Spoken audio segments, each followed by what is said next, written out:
Big boss का episode start भी कल वाले झगड़े से ही हुआ था। मैं कल भी प्रणीत के साथ था, मैं आज भी प्रणीत के साथ हूं कि प्रणीत एक्चुअली स्पॉन्टेनियस है। जब भी आप उसको कुछ गलत बोलते हो वो इमीडिएटली आपको जवाब दे देता है। बशीर ने कहा चल निकल, तो उसने पलट करके बोल दिया स्टार्ट कर तेरी ऑटो, चल तेरे साथ निकलता हूं।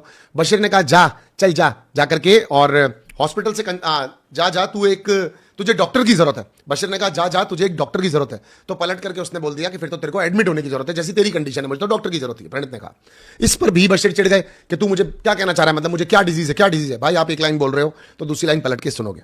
अब आप लोगों ने कहा नॉमिनेशन की वजह से चिल्ला रहा है, तो नॉमिनेशन का खतरा तो जो नॉमिनेशन में होते हैं उनके ऊपर भी होता है, जो नहीं होते हैं उनके ऊपर भी होता है। जिन पे नॉमिनेशन नहीं होता है उन्हें लग रहा होता है कुछ नहीं करूंगा तो अगली बार नॉमिनेट हो जाऊंगा और फिर कहीं बाहर नहीं चला जाऊं, और जो नॉमिनेट होता है उसे तो लगता है मैं नॉमिनेशन में हूं कहीं मैं बाहर नहीं चला जाऊं। तो फिर भैया ये तो तय कर ही नहीं सकते कि कौन नॉमिनेशंस की वजह से कर रहा होता है या कौन नॉमिनेशंस की न वजह से कर रहा होता है, क्योंकि कर तो सब लोग इस घर के अंदर एक्चुअली जिन मुद्दों पर लड़ रहे होते हैं, झगड़ रहे होते हैं, बात कर रहे होते हैं, वो सब अपने पॉइंट ऑफ व्यू को रखने के मुद्दे होते हैं।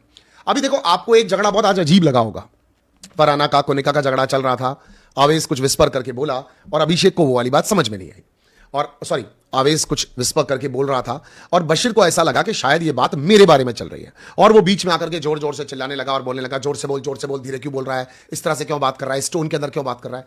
अब ऐसे देखा जाए तो देखने वाले एंगल से ऐसा लगता है कि यार बशीर तो अननेसेसरली गले पड़ गया, आवेश के जबरदस्ती गले पड़ रहा है। नहीं यार, अब इनके दिलों में इतनी ज्यादा नफरत भर चुकी है कि अगर कोई धीरे भी बोल रहा है तो सामने वाले को लगता है ये अपने बारे में ही बोल रहा होगा। जैसा कि आप देख रहे हैं कि अभिषेक जिस तरह से फरहाना को गुस्से के अंदर लेकर के आता है, नीचे नीचे नीचे और नीचे चली गई और नीचे चली गई फरहाना, और नीचे चली गई फरहाना, और नीचे चली गई। भाई ये अभिषेक का तरीका भी, उसको नागिन कहना, डसना, डसती है 10 रोटियां खा लेती है, तो ये जो कंटिन्यूसली वो फरहाना के पीछे पड़ता है ये भी बहुत माइंड ब्लोइंग होता है। हालांकि कई बार बहुत किडिश वे में ज्यादा गले पड़ता है उसके, मगर देखो अब इनके बीच में ऐसे झगड़े हो चुके हैं कि आपको ये झगड़े बार बार लगातार देखने की आदत डाल देनी पड़ेगी। कोनिका जी असेंबली रूम के अंदर बोली सेल्फिश है, घर के खाने के बारे में नहीं सोचा। भैया कोनिका जी तो खाने के बारे में ही बात करेंगी ना। फरहाना आप चीप हो बहुत अपने वर्ड्स को लेकर के, वर्ड्स से लेकर के आप बहुत चीप हो, और आप इस चीज को बार बार लगातार दिखाती हो। बहुत अच्छा लगता है स्क्रीन पर देख करके जिस तरह के आपने वर्ड्स कोनिका जी के लिए इस्तेमाल किए। मैं सच बता रहा हूं आपसे पूरी बाशर्त ये की उम्मीद थी, आप इतना ही नीचे गिर करके बोल सकती हैं, इतना ही गंदा बोल सकती हैं। आपको सेल्फिश कहा गया, आपने उसको एक्टर, तू तड़ाका, गंदी औरत, बेकार औरत, ये औरत, वो औरत, सब कुछ ला। मुझे बहुत अच्छा लगा सुन करके, क्योंकि मुझे तो ताज्जुब ये हो रहा था कि पिछले 5, 7, 8, 10, 12 दिन से जो आप एकदम शराफत में घूम रही थी, बिल्कुल सीधी होकर के घूम रही थी, बिल्कुल अलग सी एक इमेज लेकर के घूम रही थी, मुझे बर्दाश्त नहीं हो रहा था। मुझे ऐसा लग रहा था कि सलमान सर के एक बार डांटने पे कैसे एक रस्सी सीधी हो सकती है। हाँ, तो आपने बहुत अच्छा किया, आपने एक उम्दा परफॉर्मेंस दिखाई। कोनिका जी के खाने वाली बात पर असेंबली में छेड़ी या पीछे छेड़ी, हालांकि कोनिका जी ने पीछे भी बोली थी, आपको बशीर भी कहने की ट्राई कर रहा था और लोग भी ट्राई कर रहे होंगे, मगर आप सुनने को तैयार नहीं थी। बशीर थोड़ी देर पहले आप ये लेक्चर दे रहे थे कि बड़ी हैं, मॉम की एज की हैं, उसके थोड़ी ही देर में आप खुद भी भूल जाते हो कि आप किसको क्या बोल रहे हो, किस बारे में बोल रहे हो। भाई एक्चुअली देखा जाए तो प्रणीत पर जो इल्जाम लगाया जा रहा है कंटेंट के लिए कर रहा है, तो देखा जाए तो यार सारे ही लोग तो कंटेंट के लिए कर रहे हो ना, और कुछ गलत नहीं कर रहे हो। कंटेंट के लिए नहीं करोगे तो नॉमिनेट हो जाओगे या नॉमिनेशंस में होगे और बाहर निकाल दिए जाओगे, तो इससे बढ़िया कुछ ना कुछ तो करते रहो। नहीं करोगे तो बिग बॉस गले पड़ जाएगा। अब खैर बधाई हो दोस्तों, आपको जी के गेम के अंदर आ चुके, जी के लगातार लगे पड़े, अपनी टीम को समझा रहे हैं, मेरे दल तुम्हें सामने वाली टीम से जब लड़ना है तब लड़ना है, और कब लड़ना है तुम्हें ध्यान रखना चाहिए, तुम्हें सामने वाली टीम से कब लड़ना है, लेकिन तुम बार बार जाकर उनके साथ जो बैठते हो इससे हमारा मनोबल टूट जाता है। और देखो यहाँ अभिषेक का बिल्कुल भी ध्यान नहीं अपनी टीम की तरफ। आवेश तुम्हें समझना पड़ेगा, प्रणीत को भी थोड़ा समझाओ खेल के अंदर कैसे बेहतरीन हो सकते हैं। अश्नूर तुम कहाँ जा रही हो, अश्नूर रुक जाओ इधर आओ, देखो तुम 2 बैग रख करके फटाफट भाग के आ सकती, तुमने बेवकूफ़ी कर ली, देख लो मैंने तुम्हें सुनवा भी दिया, तुम्हारे को 2 बैग रख लेने चाहिए थे। अब मैं गेम के अंदर पूरी तरह से घुसने की कोशिश करूंगा, मैं ध्यान दूंगा, लेकिन आवेश और प्रणीत की बराबरी इनमें से कोई नहीं कर सकता। सबसे ज्यादा गेम के अंदर कोई है तो वो ये दोनों है, मोटू पतलू। ये मोटू पतलू की जोड़ी जबरदस्त वाली है दोस्तों, मुझे मोटू पतलू की जोड़ी बहुत पसंद आ रही है दोस्तों। मैं किसी की बॉडी शेमिंग नहीं कर रहा हूँ, एक अपना प्रणीत भाई बहुत बड़ा लंबा है, लंबा चौड़ा है, और लोगों की डैश जलाने के अंदर अपना आवेश सबसे तेज है, सीधी नजरें मिलाए बिना लड़ लेते हैं। अच्छा, अमाल और अभिषेक को, अमाल और बशीर को गुस्सा भी इनके ऊपर ज्यादा इसलिए आ रहा है, उनको ऐसे लग रहा है बार बार साले ये तो इतने दिनों से चुप थे, एकदम से हमारे गले कैसे पड़ने लगी, साले इनको छोड़ेंगे नहीं हम। अच्छा अभिषेक आज क्या हुआ, प्रणीत बोलता है वाह वाह बाकी सारी बात ठीक है, अपन लड़ो वाले सब लिए, अपन ने झगड़े वगड़े सारी चीजें कर लिया, लेकिन ये मेरे को ऐसे छूते हैं वो मुझे पसंद नहीं है। हाँ ये अमाल को देख ले, तू जाके बोल, तू अभी बोल, हाँ तेरे को अभी बोलना पड़ेगा, तेरे को अभी कभी बोलना पड़ेगा। मैंने जीके से भी कहा, जीके ने मुझे बोल दिया मैं क्यों बोलूं, वाह ये कोई मतलब होता है क्या। अभिषेक ने कहा कौन बोला, अमाल, चल मैं जाता हूँ। ये डेविड मतलब ये बिल्कुल का बिल्कुल वरुण धवन पर्सनालिटी, लुक्स सुंदर भी होता जा रहा। अभिषेक एकदम अमाल के पास गया, अमाल को जाकर बोलता है हाँ भाई क्या हुआ था, क्या हुआ था, तूने उसको टच किया, तूने उसको टच किया? अमाल ने बोला भाई ऐसे किया, 1 2 3 4 4 बार उसको भी छू दिया, ऐसे थोड़ी किया, ऐसे थोड़ी किया, धक्का धरा।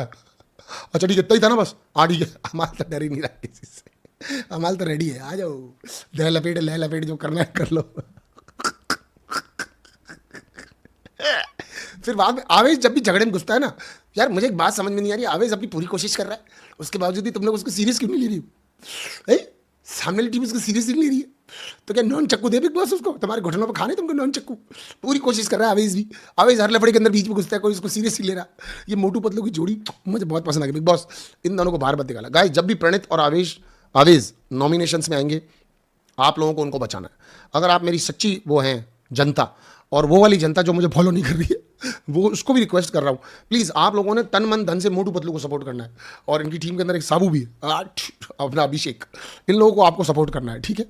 अशनूर को आज सब लोगों ने मिलकर vice captain vice captain vice captain vice captain, Ashnoor देख ये साले मान नहीं रहे, हमारी इतनी मुश्किल से बनी है दोबारा, ये फिर मेरे को छेड़ के तंग कर रहे हैं। मज़ा आता है। और फरहाना बहुत बेकार होता है यार, मैं सच बता रहा हूँ फरहाना यार, मतलब इससे गंदा तो कुछ बोल ही नहीं सकता। मतलब मैं सच बता रहा हूँ, तुम्हारी शुरू यहाँ से होती है तो तुम एंड में कहाँ तक जा सकती हो यार। मतलब कोई आश्चर्य ही नहीं है तुम्हारे पर यार, तुम बहुत खराब बोलती है यार। तो सीरियसली फरहाना यार, मतलब फरहाना और कोनिका का झगड़ा लिखना, तो देखे लोगों का क्या ओपिनियन इनके लिए, लिखो लिखो, मुझे देखना इधर। हाँ, तानिया एंड अमाल ये दोनों एक जैसे हैं, अमाल भी सबको मैन्युपुलेट ही कर रहा है, इनके बन सकती है शो में क्योंकि दोनों सीरियस नहीं हैं। कंफ्यूज आत्मा। एब्सोल्युटली भाई,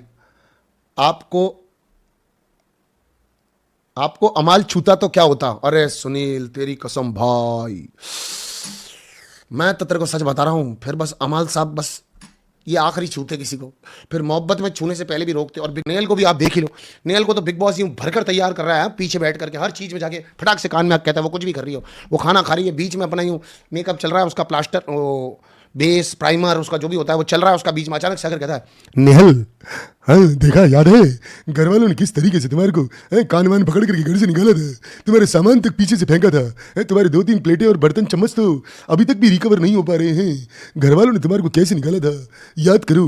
खुद नहीं कह रहा कि मैंने नॉमिनेशंस के अंदर सबसे कम वोट तुझे आया और इस वजह से तू चली गई है, खुद नहीं कह रहा, अपने पे ले नहीं रहा। और तेरी गुलामी कैसे लोगों को बर्दाश्त करनी पड़ रही है, देख अंग्रेज चले गए, बिग बॉस का कॉन्सेप्ट छोड़ गए, मानने को तैयार नहीं है। नेल भी कान में बार बार कह रहा है, देखिए आपका हुक्म सर आंखों पर, आपका हुक्म सर आंखों पर।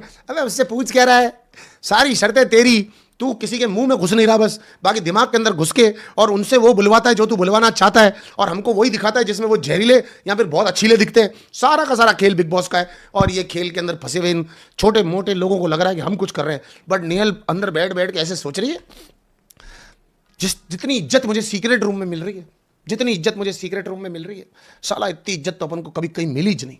ये 15-20 दिन के अंदर इनमें से किसी ने अपन को इतनी इज्जत नहीं दी जितनी अपन को बिग बॉस दे रहा है। बिग बॉस तू जो कहेगा मैं वो करूंगी, तेरे लिए मैं जान दूंगी, जान। और आपको याद होगा फरहाना सीक्रेट रूम सही तो क्या हुआ था, बिग बॉस ने ये आदमी अपने पैसों से एक कमरा बनवा ले, उसमें 2 हेडफोन लगा करके किसी को छोड़ दे, बाद में जान लेने वाले काम करवाता हमसे, ये बम बनाकर भेजेगा नेल को बम, और वो लोगों के पास बैठ करके ऐसे फटेगा लोगों के पास।